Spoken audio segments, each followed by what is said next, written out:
Halo teman-teman, kami nggak bosan-bosan ngingetin kamu untuk selalu mencuci tangan pakai sabun. Dan pastiin nontonnya di rumah aja ya. Kalau terpaksa berpergian, ikuti protokol kesehatan dengan jaga jarak minimal 1 meter. Dan jangan lupa pakai masker ya. Halo semuanya, apa kabarnya nih hari ini? Semoga baik-baik saja dan sehat selalu ya. Pada kesempatan kali ini kita akan belajar mengenai praktikum akuntansi lembaga atau akuntansi pemerintah dengan materi konsep dasar akuntansi pemerintahan daerah. Pada materi kita kali ini kita akan membahas 4 pokok materi. Yang pertama ada organisasi sektor publik. Yang kedua, ada ruang lingkup akuntansi pemerintah. Yang ketiga, ada penyusunan kebijakan akuntansi. Dan yang keempat, ada sistem pembukuan. Yang pertama itu ada definisi sektor publik. Apa sih itu sektor publik? Sektor publik menurut Mardiasmo pada penelitiannya tahun 2002 adalah suatu entitas yang aktivitasnya berhubungan dengan penyediaan barang dan jasa untuk memenuhi kebutuhan dan hal publik. Selanjutnya, Indra Bastian pada penelitiannya tahun 2014 juga menjelaskan bahwa akuntansi sektor publik itu adalah mekanisme teknik dan analisis akuntansi yang diterapkan pada lembaga tinggi, beserta departemen di bawahnya untuk penerapan pengelolaan berbagai dana masyarakat. Intinya, sektor publik itu adalah entitas yang berhubungan dengan publik atau masyarakat.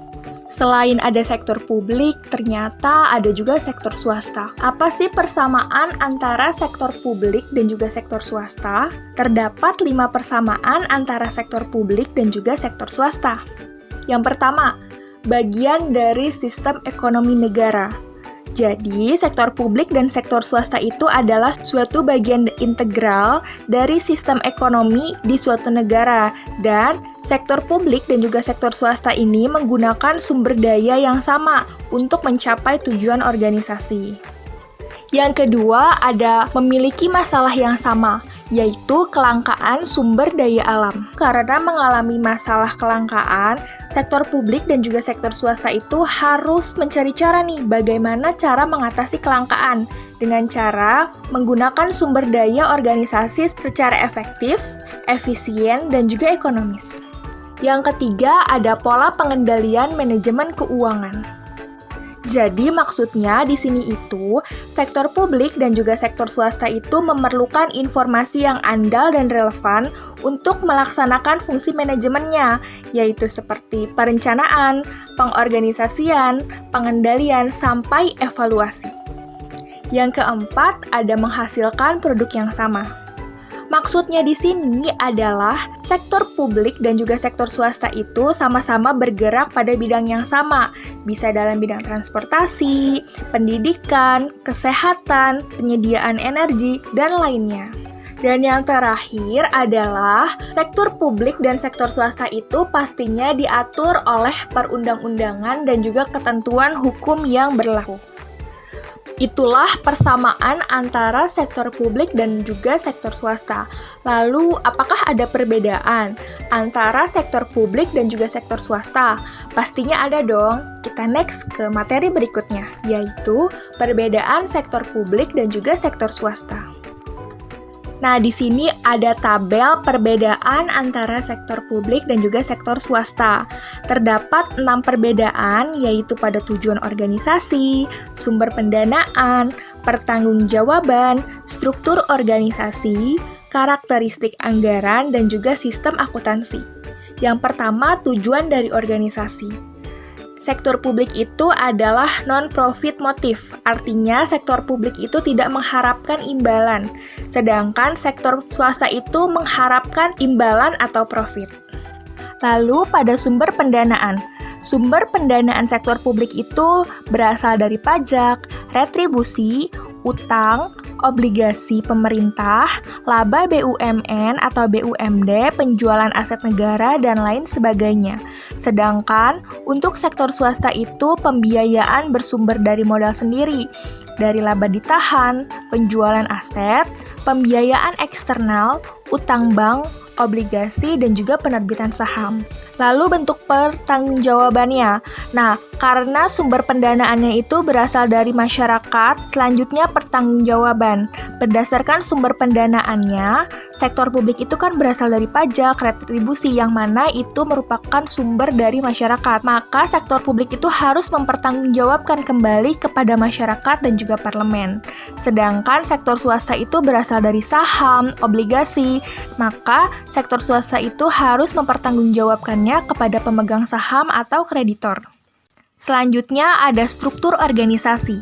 Struktur organisasi sektor publik itu lebih birokratis, kaku, dan juga hierarkis karena pertanggungjawaban ke khalayak umum atau masyarakat. Sedangkan struktur organisasi sektor swasta itu lebih fleksibel, datar, piramida, lintas fungsional, dan juga sebagainya. Karakteristik anggaran. Sektor publik karakteristiknya itu terbuka untuk publik, sedangkan sektor swasta itu tertutup untuk publik. Dan sistem akuntansinya. Sektor publik itu ada cash accounting, dan sektor swasta itu adalah accrual accounting. Itu dia berbagai perbedaan antara sektor publik dan juga sektor swasta. Kita lanjut ke materi berikutnya, yaitu komponen lingkungan sektor publik.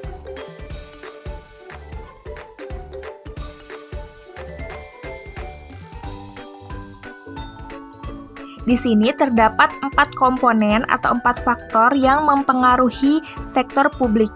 Yang pertama ada faktor ekonomi. Faktor ekonomi ini meliputi pertumbuhan ekonomi, tingkat tenaga kerja, tingkat inflasi, nilai tukar mata uang asing, infrastruktur, arus modal dalam negeri, cadangan devisa, bantuan luar negeri, dan juga pertumbuhan pendapatan per kapita atau JNP atau GDP. Yang kedua ada faktor kultural, yang meliputi ada ras agama, keragaman suku, bahasa dan budaya, historis, sistem nilai di masyarakat, sosiologi masyarakat, karakteristik masyarakat, dan juga tingkat pendidikan. Yang ketiga ada demografi. Demografi itu adalah faktor yang meliputi pertumbuhan penduduk, struktur usia penduduk, tingkat kesehatan, dan juga migrasi. Dan yang terakhir ada faktor politik. Faktor politik ini contohnya adalah jaringan internasional, kelembagaan, hubungan negara dengan masyarakat, legitimasi pemerintah, tipe lazim yang berkuasa, ideologi negara, dan juga elit politik dan massa.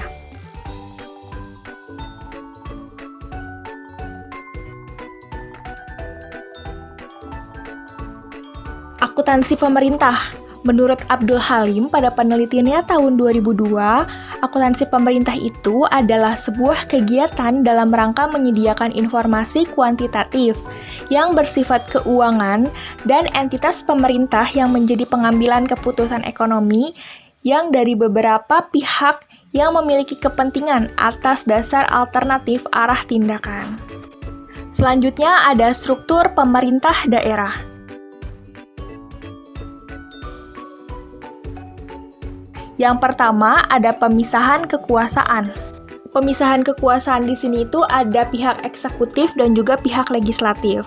Di sini pihak eksekutif itu akan melakukan penyusunan anggaran yang mana selanjutnya akan melaporkan kepada pihak legislatif untuk mendapatkan persetujuan. Selanjutnya setelah mendapatkan persetujuan, pihak eksekutif itu akan melaksanakan berdasarkan ketentuan perundang-undangan dan pihak eksekutif itu bertanggung jawab nih atas penyelenggaraan keuangan tersebut kepada publik. Yang kedua, ada sistem pemerintahan otonomi. Dalam sistem pemerintahan otonomi ini, pemerintah itu terbagi menjadi 3. Ada pemerintah pusat, pemerintah provinsi, dan pemerintah kabupaten atau kota. Yang ketiga, ada pengaruh proses politik. Proses politik ini dilaksanakan untuk mewujudkan kesejahteraan rakyat dan juga keseimbangan fiskal, dan juga untuk berlangsungnya proses politik berpengaruh terhadap berbagai kepentingan yang ada di dalam masyarakat. Dan yang terakhir ada pembayaran pajak dan pelayanan pemerintah. Struktur pemerintahan daerah ini terdapat dalam Permendagri nomor 64 tahun 2013. Sampai situ sudah paham kan? Kita lanjut yuk ke materi berikutnya. Ada karakteristik akuntansi pemerintah. Terdapat 6 karakteristik akuntansi pemerintah. Yang pertama, tidak berorientasi pada laba. Seperti yang tadi sudah sempat disebutkan bahwa akuntansi publik atau pemerintah itu tidak berorientasi pada laba.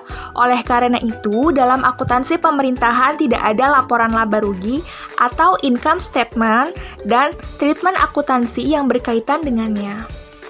Yang kedua, ada pembukuan anggaran. Jadi, pada akuntansi pemerintah itu, pemerintah akan melakukan pembukuan anggaran. Karena anggaran itu merupakan hal penting yang menjadi dasar dalam pelaksanaan anggaran yang akan dijadikan sebagai dasar dalam pelaksanaan suatu kegiatan. Yang ketiga, ada menggunakan lebih dari satu jenis dana. Hal tersebut dikarenakan volume transaksi dari setiap jenis dana dalam akuntansi pemerintah sangat banyak, sehingga perlu dibentuk satu dana tersendiri. Yang keempat, ada pembukuan pengeluaran modal. Di sini, pemerintah juga akan melakukan pembukuan untuk pengeluaran-pengeluaran apa saja yang dilakukan. Misalnya untuk pembangunan gedung, mengadakan kendaraan, atau infrastruktur lainnya. Yang kelima, akuntansi pemerintah ini bersifat kaku karena terdapat dalam perundang-undangan. Yang terakhir, akuntansi pemerintah ini tidak ada perkiraan modal dan laba pada neraca. Materi berikutnya adalah kebijakan akuntansi. Berdasarkan Peraturan Pemerintah Dalam Negeri Nomor 64 Tahun 2013, terdapat 3 basis kebijakan akuntansi. Yang pertama ada kebijakan kas. Kebijakan kas ini adalah basis akuntansi yang mengakui pengaruh transaksi dan peristiwa lainnya pada saat kas dan setara kas diterima atau dibayar. Nah, basis akuntansi ini digunakan untuk pengakuan pendapatan, belanja, dan pembiayaan yang terdapat dalam LRA atau Laporan Realisasi Anggaran. Yang kedua, ada basis kas menuju akrual.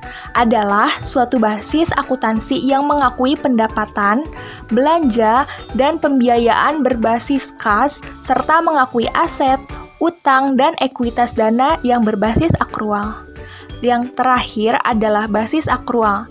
Basis akrual ini adalah basis akuntansi yang mengakui pengaruh transaksi dan peristiwa lainnya pada saat transaksi dan peristiwa itu terjadi, tanpa memperhatikan saat kas atau setara kas diterima atau dibayar. Basis akrual ini digunakan untuk pengakuan pendapatan, belanja, dan pembiayaan dalam laporan operasional atau LO. Selanjutnya adalah prinsip akuntansi pemerintah. Terdapat 8 prinsip akuntansi pemerintah. Yang pertama, basis akuntansi. Jadi, dalam basis akuntansi ini akan digunakan dalam laporan keuangan pemerintah, yaitu adalah basis akrual untuk pengakuan pendapatan pada laporan operasional, beban, aset, kewajiban, dan juga ekuitas. Dan dalam perundang-undangan juga diwajibkan untuk menerapkan basis kas pada laporan keuangan lainnya.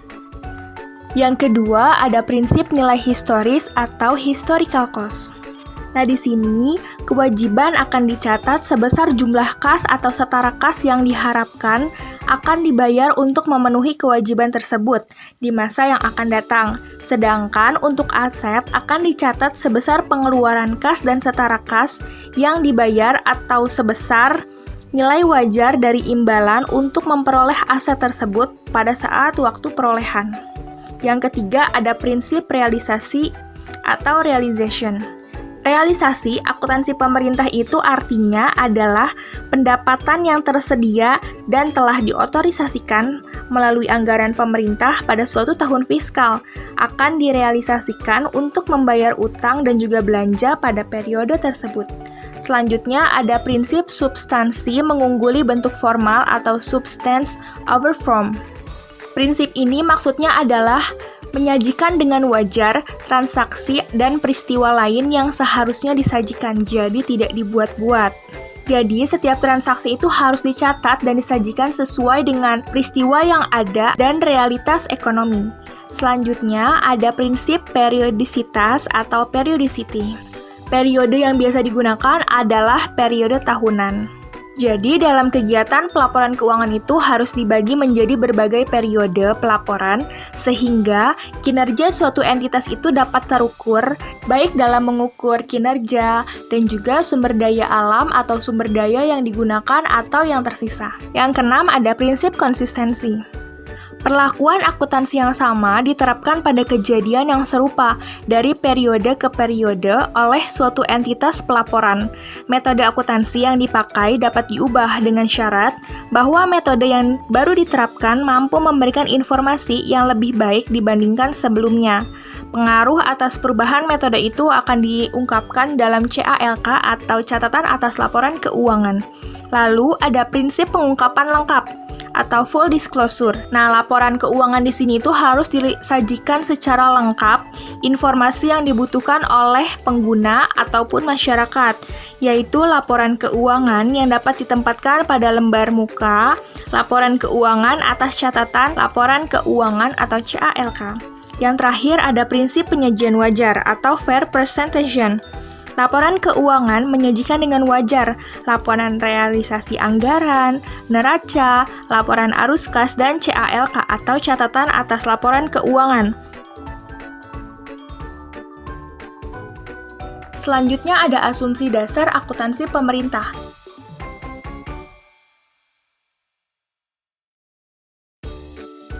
Yang pertama, ada asumsi kemandirian entitas.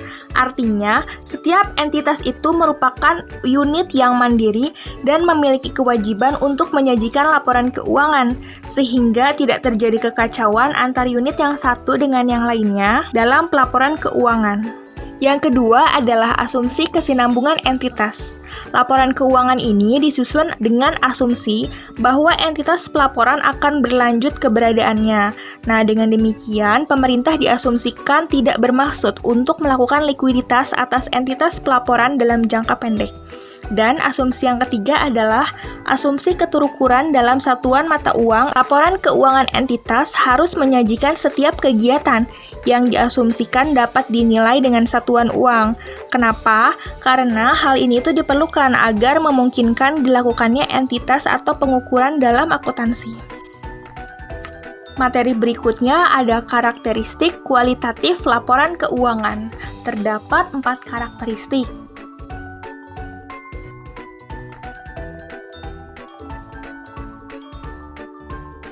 Yang pertama adalah relevan. Relevan ini artinya memiliki manfaat umpan balik, memiliki manfaat prediktif, tepat waktu, dan juga lengkap. Lalu ada karakteristik yang kedua yaitu andal. Artinya, informasi dalam laporan keuangan itu harus bebas dari pengertian yang menyesatkan atau kesalahan material, menyajikan setiap fakta dengan jujur, dan dapat diverifikasi. Ciri-cirinya adalah penyajian jujur, dapat diverifikasi, dan juga netral. Yang ketiga ada dapat dibandingkan. Informasi yang termuat dalam laporan keuangan itu akan lebih berguna jika dapat dibandingkan dengan laporan periode sebelumnya atau laporan keuangan entitas pelaporan pada umumnya. Nah, perbandingan ini tuh dapat dilakukan secara internal ataupun eksternal. Yang keempat adalah karakteristik dapat dipahami. Informasi yang disajikan dalam laporan keuangan dapat dipahami oleh pengguna dan juga dapat dinyatakan dalam bentuk serta istilah yang disesuaikan dengan batas pemahaman para pengguna. Selanjutnya, tujuan laporan keuangan perintah. Jadi, kenapa sih kita harus membuat laporan keuangan pemerintah? Nah, di sini terdapat 4 alasan kenapa kita harus membuat laporan pemerintah. Yang pertama, laporan keuangan pemerintah itu akan menyajikan informasi yang berguna untuk pengambilan keputusan dan untuk menunjukkan akuntabilitas entitas atas sumber daya mengenai posisi keuangan dan juga transaksi-transaksi yang dilakukan oleh suatu entitas. Jadi, biar lebih transparan, laporan keuangan itu harus disajikan agar kita dapat melihat apa saja sih transaksi-transaksi yang dilakukan, apa saja sih kegiatan-kegiatan yang dilaksanakan. Yang kedua, menyediakan informasi prediktif dan juga prospektif. Artinya di sini menyediakan informasi untuk memprediksi besarnya sumber daya yang dibutuhkan untuk operasi yang berkelanjutan dan juga sumber daya yang akan dihasilkan dari operasi berkelanjutan serta adanya resiko dan ketidakpastian yang akan terkait. Yang ketiga adalah mengetahui posisi keuangan entitas. Nah, dengan adanya laporan keuangan pemerintah, kita akan tahu mengenai laporan posisi keuangan seperti aset, kewajiban, ekuitas dana, pendapatan, belanja atau beban, pembiayaan, serta arus kas. Dan yang keempat, menyediakan informasi tambahan. Informasi tambahan dalam bentuk non-keuangan, artinya di sini kita dapat melihat apa saja aktivitas dari suatu entitas dalam suatu periode. Nah, tadi kita sudah belajar mengenai tujuan laporan keuangan pemerintah. Selanjutnya ada peranan laporan keuangan pemerintah. Pastinya, laporan keuangan pemerintah itu memiliki peran yang penting karena dalam laporan keuangan pemerintah itu kita dapat mengetahui apa saja aktivitas atau kegiatan yang dilakukan oleh suatu entitas dan juga kita dapat mengetahui mengenai transaksi-transaksi apa saja yang dilakukan. Dalam menyusun laporan keuangan pemerintah, maka kita harus memperhatikan beberapa hal. Ada 5 hal. Yang pertama itu harus akuntabilitas. Artinya, laporan keuangan pemerintah itu harus dipertanggungjawabkan pengelolaan sumber daya, khususnya bagian keuangan, serta pelaksanaan kebijakan pemerintah yang dalam rangka mencapai suatu tujuan yang telah ditetapkan melalui laporan keuangan secara periodik. Selanjutnya, laporan keuangan pemerintah itu manajerial, artinya menyediakan informasi keuangan yang akan berguna untuk perencanaan dan pengelolaan keuangan pemerintah, serta memudahkan untuk pengendalian yang efektif atas aset, utang, dan juga ekuitas dana. Yang ketiga, laporan keuangan pemerintah itu harus transparan atau transparansi, yang mana artinya menyediakan informasi keuangan yang terbuka bagi masyarakat dalam rangka mewujudkan pelaksanaan penyelenggaraan pemerintah yang baik. Yang keempat, keseimbangan antar generasi, yaitu memberikan informasi mengenai kecukupan penerimaan pemerintah untuk membiayai seluruh pengeluaran. Apakah generasi yang akan datang akan ikut menanggung beban pengeluaran tersebut atau tidak? Yang kelima, ada evaluasi kinerja. Laporan keuangan pemerintah itu berperan untuk mengevaluasi kinerja entitas pelaporan, terutama dalam penggunaan sumber daya ekonomi yang dikelola oleh pemerintah untuk mencapai kinerja yang direncanakan. Materi yang terakhir adalah sistem pembukuan. Dalam sistem pembukuan ini terdapat 2 jenis. Yang pertama, sistem pembukuan tunggal atau single entry, dan sistem pembukuan berpasangan atau double entry. Dalam sejarahnya, sebelum Undang-Undang Nomor 17 Tahun 2003 ada, pengelolaan keuangan negara itu dilakukan dengan pencatatan tunggal atau single entry dengan menggunakan basis kas atau cash basis. Pada saat itu, akuntansi pemerintah itu sangat sederhana. Buku yang digunakan itu hanya buku kas tunai, buku bank, buku pengawasan yang harus dipertanggungjawabkan, buku pengawasan kredit, buku persekot, buku pungutan dan penyetoran pajak. Dan pencatatan transaksi ekonomi dilakukan dengan mencatat secara tunggal. Laporan keuangan yang dibuat itu juga akan sangat sederhana, yaitu ada laporan keadaan kas atau LKK, laporan keadaan kredit anggaran atau LKKA, dan tidak memerlukan waktu lama untuk membuatnya dan tidak membutuhkan profesional untuk membuatnya. Namun, akuntansi berbasis kas memiliki beberapa kekurangan. Antara lain, basis kas ini kurang informatif karena hanya berisi mengenai informasi tentang aset dan juga kewajiban. Juga, sistem tata buku tersebut merupakan sebagian kecil dari akuntansi. Oleh karena itu, dalam akuntansi terdapat sistem pencatatan yang lebih baik dan dapat mengatasi kelemahan tersebut, yaitu sistem double entry atau sistem buku berpasangan. Pembukuan berpasangan ini akan melakukan pencatatan debit dan juga kredit. Sejak digunakannya sistem tata buku berpasangan, maka setiap pencatatan itu harus dianalisis terlebih dahulu.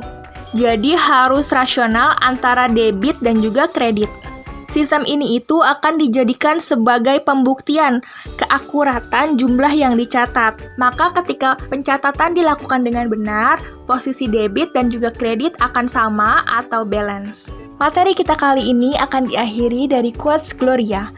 Pendidikan bukanlah sesuatu yang diperoleh oleh seseorang, tapi pendidikan adalah sebuah proses seumur hidup. Sekian pembahasan kita kali ini, semoga ilmunya bermanfaat untuk kita semua. Kira-kira materi apa lagi ya yang mau kita bahas? Kasih tahu di kolom komentar ya. Dan jika kalian suka dengan video ini, jangan lupa pencet tombol like dan klik tombol subscribe. Dan jangan lupa share ke teman-teman kalian. Terima kasih dan sampai jumpa.